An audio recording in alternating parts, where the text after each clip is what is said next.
Mom, why don't you just die already so we can sell this dump? My daughter Jennifer's words echoed through the hospital room. I lay there, tubes in my arms, heart monitor beeping steadily, recovering from what the doctors called a minor cardiac event. Nothing minor about it when you're 68 years old. Jennifer stood by the window, her designer handbag dangling from her wrist, the one I'd bought her for Christmas. Her husband Marcus leaned against the wall, scrolling through his phone, not even bothering to pretend he cared. The nurse who was adjusting my IV froze. Her eyes went wide. She looked at me, then at Jennifer, then back at me, waiting for me to say something. I said nothing, because in that moment, lying in that hospital bed with machines keeping track of whether my heart would give out completely, I realized something. I had raised a monster, and I had no one to blame but myself. My son David, Jennifer's younger brother, stood in the doorway. I saw his face flush red. I saw his hands clench into fists. I saw him open his mouth to defend me, and then I saw him close it again, look down at the floor, say nothing. 2 children. One wished I was dead. The other was too weak to defend me. The nurse finished with my IV and left quietly, but not before giving me a look of such profound pity that I wanted to die right then and there. Not because of the heart attack, because of the shame. Jennifer turned from the window. "Well, aren't you going to say anything?" I looked at her, really looked at her. When had she become this person? When had the little girl who used to bring me dandelions from the yard and call them sunshine flowers turned into this cold, calculating stranger? "Get out," I said. My voice was barely a whisper, but it cut through the room like a knife. "Excuse me?" I said, "Get out, both of you." Marcus finally looked up from his phone. "Helen, come on. Jennifer didn't mean—" "Yes, she did." I turned my head away from them.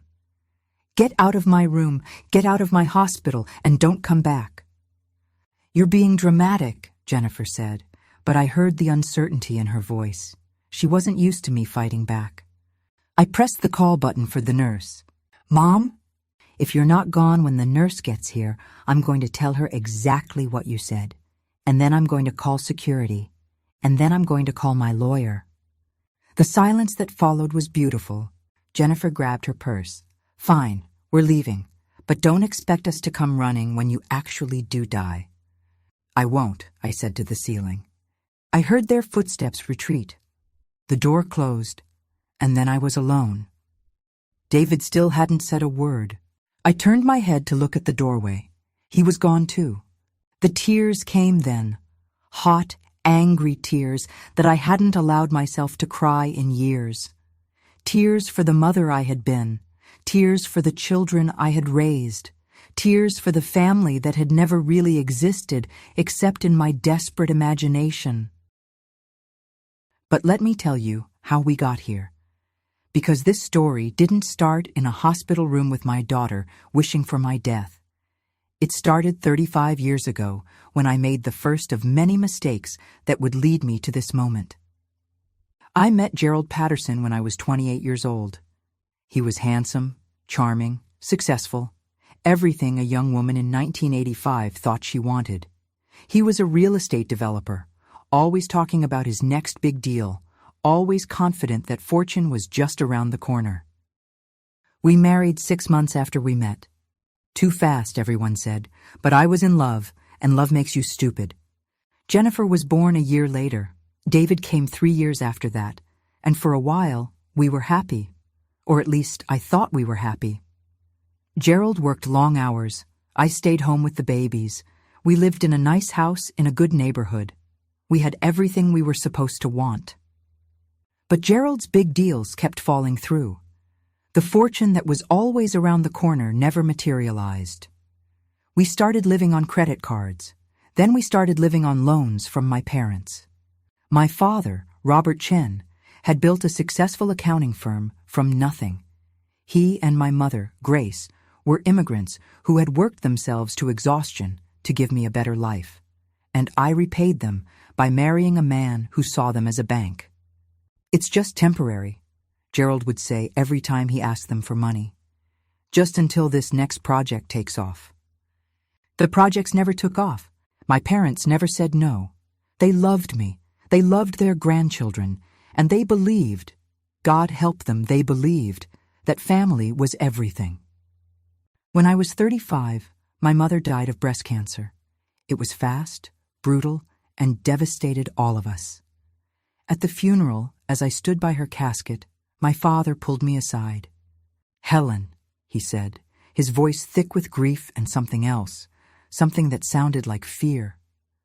"I need to talk to you about something important." We sat in his car while the reception went on inside the funeral home. "I've updated my will," he said. He handed me a thick envelope. "Everything goes to you when I die. The business, the investments, the house, everything. But there's a condition." I looked at him through my tears. "What condition?" "Don't let Gerald touch it. Don't let him convince you to invest in his schemes. Don't let him gamble with your mother's and my life's work." His hand gripped mine so tightly it hurt. "Promise me, Helen. Promise me you'll protect what we built. For you. For the kids." I should have promised. I should have listened to the man who knew me better than I knew myself, who could see what I was too blind to see. But Gerald was sitting in the funeral home. Gerald was my husband. Gerald was the father of my children. "Dad," I said, "you don't understand. Gerald's just been unlucky. His next project?" "There is no next project." My father's voice was sharp, sharper than I'd ever heard it. "There's just the next excuse, the next way to take money from people who love you." "That's not fair." "Helen." He looked at me with such sadness. "Love makes you blind. I know because I loved you so much I couldn't see that I was enabling you to destroy yourself." I pulled my hand away. "I'm not destroying myself. We're building a life together." "No," he said quietly. "You're building his life and sacrificing yours." I got out of the car. I went back to the reception. I never spoke to my father about Gerald again. 3 years later, my father died of a sudden heart attack. He was 62 years old. The doctor said it was stress. At his funeral, his lawyer handed me the same envelope, the same will, the same condition. I read it. I understood it. And then I did exactly what my father feared I would do. I let Gerald convince me to invest $200,000 in a commercial real estate development in Nevada. "It's a sure thing, Helen," he said, his eyes bright with that manic energy that I had mistaken for passion. "Your father would want you to be smart with the money, to make it grow." The development went bankrupt in 18 months. We lost everything, not just the $200,000, everything, because Gerald had used the investment as collateral for other loans. Loans I didn't know about, loans he had forged my signature on. When the lawsuits started, when the creditors came calling, when our house went into foreclosure, Gerald did what Gerald always did. He disappeared. I came home one day to find a note on the kitchen counter. "I'm sorry. I can't face this. Take care of the kids." That was it. 12 years of marriage reduced to 3 sentences on a piece of notebook paper. Jennifer was 13. David was 10. And I was 38 years old, broke, about to be homeless, with 2 children depending on me. I won't bore you with all the details of the next few years. They were hard. They were humiliating. They were the kind of years that either break you or forge you into something harder. I got a job as a receptionist at a law firm, $32,000 a year. I rented a 2-bedroom apartment in a bad neighborhood. The kids shared one room. I slept on a pull-out couch in the living room. Jennifer hated me for it. She hated the small apartment. She hated the bad school. She hated that she couldn't have the clothes her friends had, couldn't go on the trips they went on, couldn't live the life she had been living before her father left. "This is your fault," she told me one night when she was 16. We'd been fighting about whether she could go on a school trip to Washington, D.C., a trip that cost $800 we didn't have. If you had just been smarter with money, if you had just made Dad stay. I was too tired to argue. Too tired to explain that her father had destroyed us financially. Too tired to tell her that I was working 60 hours a week just to keep a roof over our heads. I'm doing the best I can, Jennifer. Well, your best sucks. David was different. David was quiet, studious, understanding. Or so I thought. Looking back now, I wonder if he wasn't understanding. If he was just learning to be invisible. Learning that speaking up brought nothing but conflict. I worked at that law firm for 6 years. I took online classes at night. I got my paralegal certificate. My salary went up to $48,000. It still wasn't enough. We were always behind on bills, always choosing between groceries and electricity, always one emergency away from disaster. And then, when Jennifer was 19 and David was 16, I got the call that changed everything. Gerald was dead. He'd been living in Arizona under a different name. He'd died of liver failure, cirrhosis from drinking. He'd been homeless for the last 2 years of his life. The social worker who called me sounded apologetic. "We found your contact information in his belongings. We're sorry for your loss." I wasn't sorry. I felt nothing. Just a hollow space where my marriage used to be. Jennifer cried.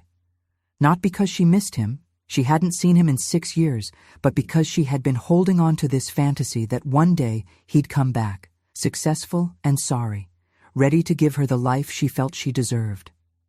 David said nothing. He went to his room and closed the door. A week later, another letter came. Gerald had had a small life insurance policy through a job he'd held years ago. It had never been canceled.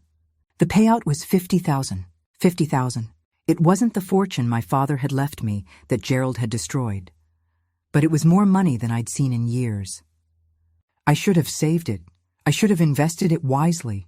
I should have used it to finally get ahead. Instead, I tried to buy my children's love. I gave Jennifer $20,000 for college. She was attending community college, working part-time, struggling. The money would let her transfer to a 4-year university, live in a dorm, have the real college experience she'd been craving. "Thank you, Mom," she said when I wrote her the check. And for a moment, just a moment, I saw something like love in her eyes. I thought I'd made the right choice. Jennifer transferred to State University. She joined a sorority. She bought new clothes, went to parties, posted photos on Facebook of her perfect college life. She called me once a month, maybe. She came home for Christmas and Thanksgiving. But she spent most of the time in her room on her phone, texting her new friends, making plans to leave as soon as possible. "How's school?" I'd ask.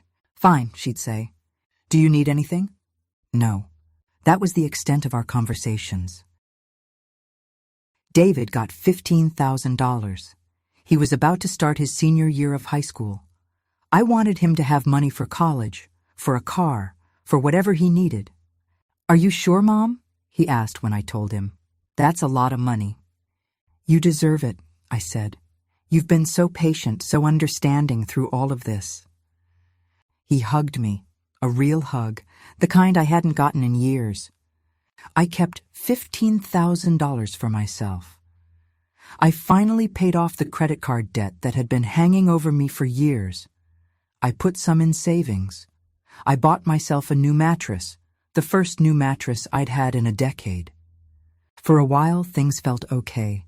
Not great, not happy, but okay. Jennifer graduated from State University with a degree in marketing. She got a job at an advertising agency in the city.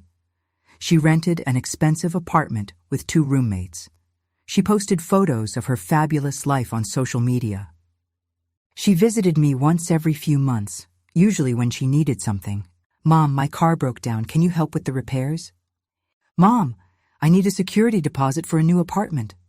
"Mom, can you co-sign this loan?" I said yes every time. Because that's what mothers do. That's what I told myself. David went to college on a combination of scholarships and student loans. He studied computer science. He was quiet, hardworking, reliable. He called me every week. He came home for holidays. He was, I thought, the good one. When David was 23, he started dating a girl named Melissa. She was sweet, pretty, studying to be a nurse. They seemed happy. When Jennifer was 26, she married Marcus Chen, no relation to my father, different Chen entirely. Marcus worked in finance. He wore expensive suits. He drove a BMW. He talked constantly about money, about investments, about building wealth. I should have seen the warning signs, but I was so relieved that Jennifer had found someone successful, someone who could give her the life she wanted, that I ignored the voice in my head that said Marcus was exactly like Gerald. At their wedding, which cost $65,000, half of which I paid for, Jennifer pulled me aside. "Thank you, Mom," she said, "for everything. I know I haven't always been easy." "You're my daughter," I said. "I'd do anything for you." She smiled, kissed my cheek. "I know." I thought we'd turned a corner. I thought she'd finally grown up, finally appreciated what I'd sacrificed for her. I was wrong. The next 5 years were a slow slide into a hell I didn't recognize until I was already at the bottom. Jennifer and Marcus bought a house, a big house, too big for just the two of them. "We're planning for the future," Jennifer said. "For kids." The kids never came. But the mortgage payment was $3,800 a month. 6 months after they bought the house, Jennifer called me. "Mom, I need help." My stomach dropped. I'd heard those words so many times before. "What's wrong?" "Marcus's company is going through restructuring. He's probably going to be laid off. We can't make the mortgage payment. We're going to lose the house." I had $23,000 in savings, money I'd been slowly accumulating over 5 years. "How much do you need?" "Just enough to get us through a few months, maybe $10,000? I transferred $12,000. Because that's what I did. Marcus didn't get laid off. The restructuring gave him a promotion. Jennifer never paid me back. When I asked her about it, 6 months later, she looked at me like I'd said something offensive. "I can't believe you're keeping track, Mom. It was a gift, wasn't it?" "It was a loan, Jennifer." "Well, we have expenses. The house, the cars, life. We'll pay you back when we can." They went to Hawaii 3 weeks later, posted photos from their resort, $5,000 a night. David and Melissa got married in a small ceremony, just family and close friends. It was lovely, simple, genuine, full of actual love instead of Instagram-worthy moments. They moved into a modest apartment. They both worked. They seemed happy. I thought at least one of my children had turned out okay. 2 years after they got married, David called me. "Mom, can we talk? In person?" We met at a coffee shop. He looked nervous. "What's wrong?" I asked. "Nothing's wrong. Melissa and I want to buy a house. We found a perfect starter home, but we need help with the down payment." My heart sank. "How much?" $20,000. I had $18,000 in savings. I'd been rebuilding after Jennifer. "David, I don't have that much." "Mom, please. You helped Jennifer multiple times. Can't you help me too? Just this once?" The "just this once" hurt, because he was right. I'd helped Jennifer over and over. How could I say no to my son when he'd been so patient, so understanding, so good? "I have $18,000, I said. "You can have it all." He hugged me, thanked me, said he'd pay me back. I never saw that money again either. Because here's what I learned too late. When you teach your children that your money is their money, they never learn the difference between the two. I was 62 years old when the real trouble started. I'd been working at the law firm for 24 years. I'd moved up from receptionist to office manager. I made $67,000 a year. Not wealthy, but comfortable. I'd been renting the same apartment for years. It was small, but it was mine. I'd finally paid off all my debts. I had $31,000 in savings, the most I'd had since my father died. I was starting to think about retirement, about traveling maybe, about finally living for myself. And then Jennifer called. "Mom, we need to talk about your living situation." I was immediately on guard. "What about it?" "Marcus and I have been thinking. You're getting older. You're living alone in that apartment. What if something happens to you?" "I'm 62, Jennifer, not 90. Still, we think you should move in with us. We have plenty of space." I should have said no immediately. But there was a part of me, the part that had been trying to buy my daughter's love for her entire life, that heard this as an olive branch. Really? Of course, your family. And honestly, Mom, you could help with expenses. The house is expensive. If you contributed, say, $1,500 a month for rent and utilities, it would help us out. And you'd have a much nicer place to live. There it was, the real reason. But I ignored it. I told myself she genuinely wanted me there. I told myself this was my chance to finally have a relationship with my daughter. Let me think about it, I said. I thought about it for 2 days. I made a list of pros and cons. I called David to ask his opinion. If you want to do it, Mom, do it, he said. But make sure you have it in writing. How much you'll pay, what your rights are. Don't just move in and assume. Good advice. Advice I didn't take. I gave up my apartment. I moved into Jennifer and Marcus's house. I gave them $1,500 a month from my salary. For the first month, it was fine. Jennifer was pleasant. Marcus was polite. They gave me a bedroom on the first floor, the smallest bedroom, but a bedroom nonetheless. But by the second month, things started to change. Mom, can you pick up some groceries on your way home from work? Mom, can you clean the kitchen? We're having people over.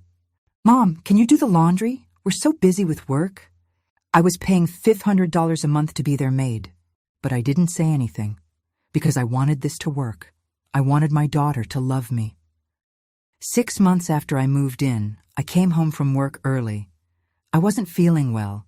Something I'd eaten for lunch disagreed with me. I walked in through the front door and heard voices in the kitchen. Jennifer and Marcus talking. I was about to announce myself when I heard my name. Don't know how much longer I can stand having her here, Jennifer was saying. I froze in the hallway.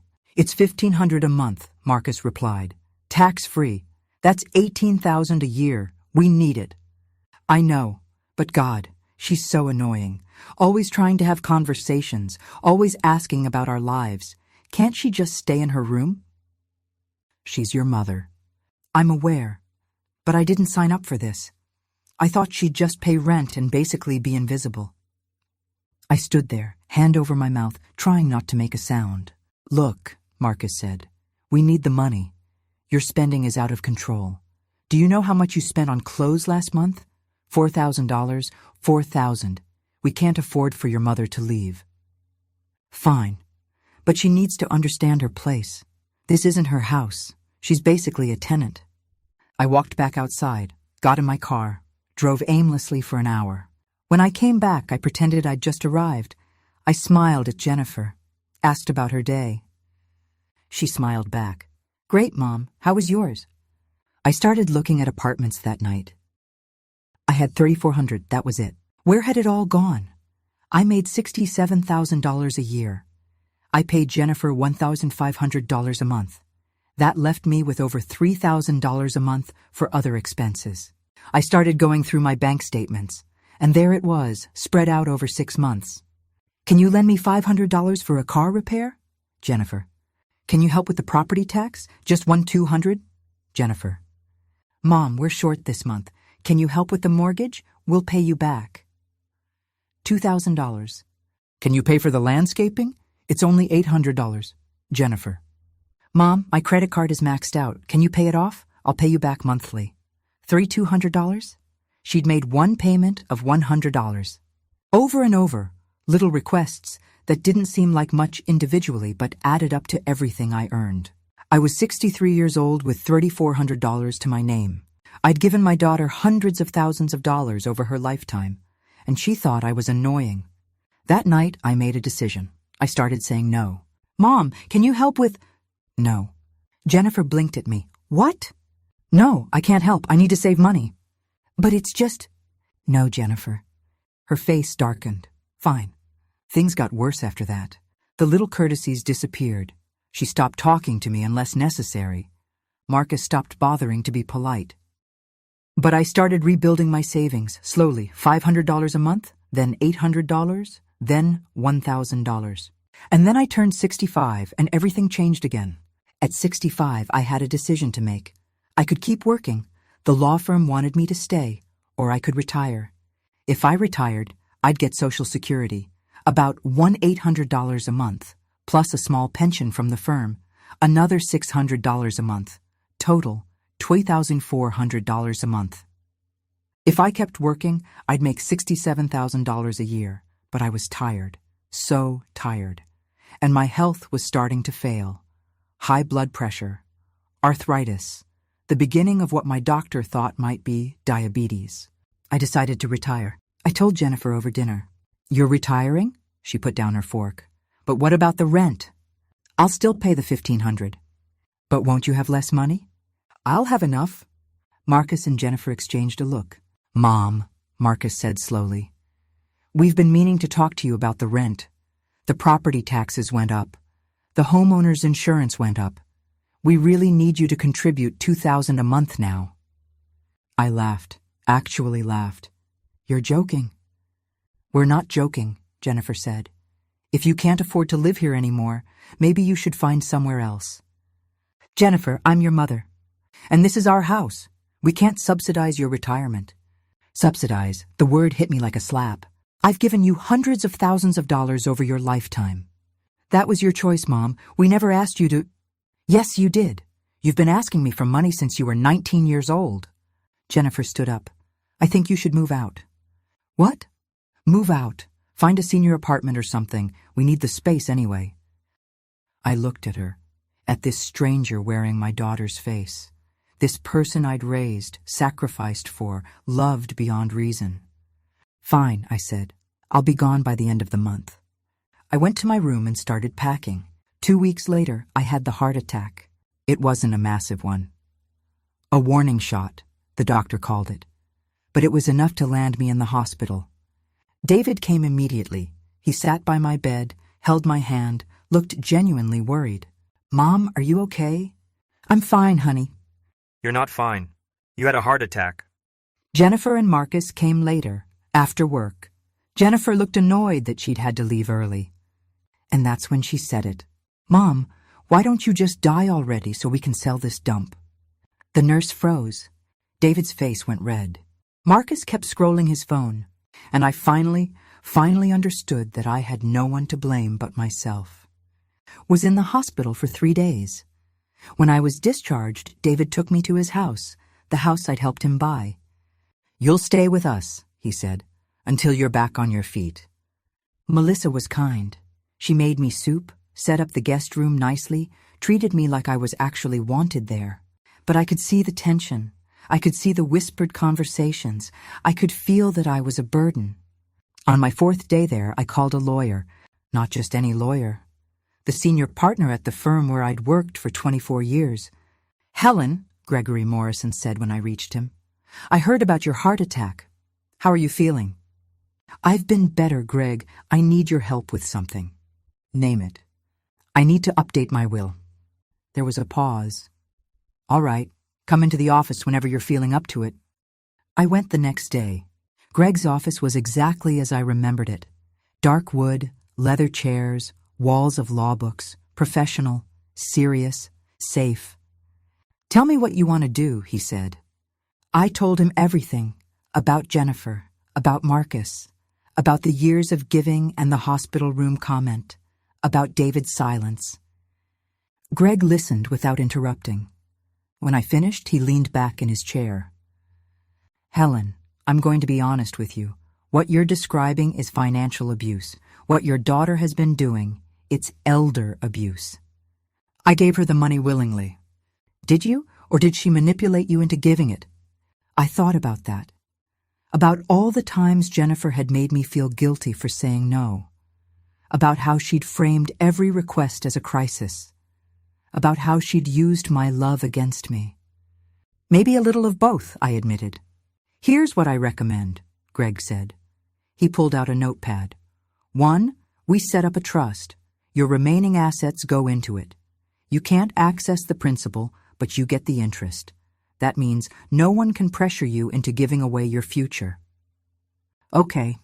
2, we revise your will completely. Who do you want to inherit? I thought about Jennifer, about David. Neither of them. Greg raised his eyebrows. Neither? David stayed silent when Jennifer said she wished I was dead. He's weak. He won't stand up for what's right. And Jennifer, I trailed off. Jennifer would just waste it anyway. So who? Charity, medical research, split it however makes sense, but not my children. Helen, are you sure? This is a big decision. You might want to think about it for a while. I've been thinking about it for 30 years, Greg. I'm sure. He nodded slowly. All right, I'll draw up the documents. But Helen... Yes? You should tell them. Before you die, they should know what they've lost and why. I smiled for the first time in days. Oh, I will. I found a one-bedroom apartment in a senior living community. It was small, clean, affordable. $1,100 a month with utilities included. The community had activities, a gym, a library, other people my age who weren't going to ask me for money every 5 minutes. David helped me move. Melissa, too. They were kind about it, but I could see the relief on their faces when they left. I unpacked slowly. I hung up the few photos I'd kept, my parents, my children when they were young, my wedding photo from before everything went wrong. And then I sat on my new couch in my new apartment and felt something I hadn't felt in decades. Peace. My phone rang. Jennifer. Mom, we need to talk about your new place. What about it? Don't you think it's a little hasty, moving into some senior home? It's not a home, Jennifer. It's an apartment, and I like it. But what if you need help? What if you have another heart attack? There's medical staff here 24/7. I'll be fine. I really think you should reconsider. Jennifer, why are you calling? Silence. Then, I was thinking about what I said at the hospital. I didn't mean it. Yes, you did. Mom, you meant every word. And you know what? That's okay, because it helped me see things clearly. See what? That I've spent your entire life trying to buy your love, and it hasn't worked. It's never going to work. That's not fair. You're right. It's not fair. It's not fair that I gave you everything and got nothing in return. It's not fair that I'm 68 years old with almost nothing to show for my life's work. It's not fair that you wished I was dead so you could inherit something. I said I didn't mean... Here's the thing, Jennifer. There's nothing to inherit. I spoke to a lawyer. Everything I have, what little there is going to charity when I die. The silence on the other end was deafening.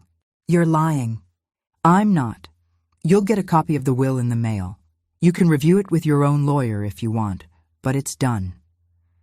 You can't do this. I can, and I have. Goodbye, Jennifer. I hung up. The phone rang again immediately. I turned it off. For the first time in my adult life, I went to bed without wondering if my children needed something from me. I slept through the night.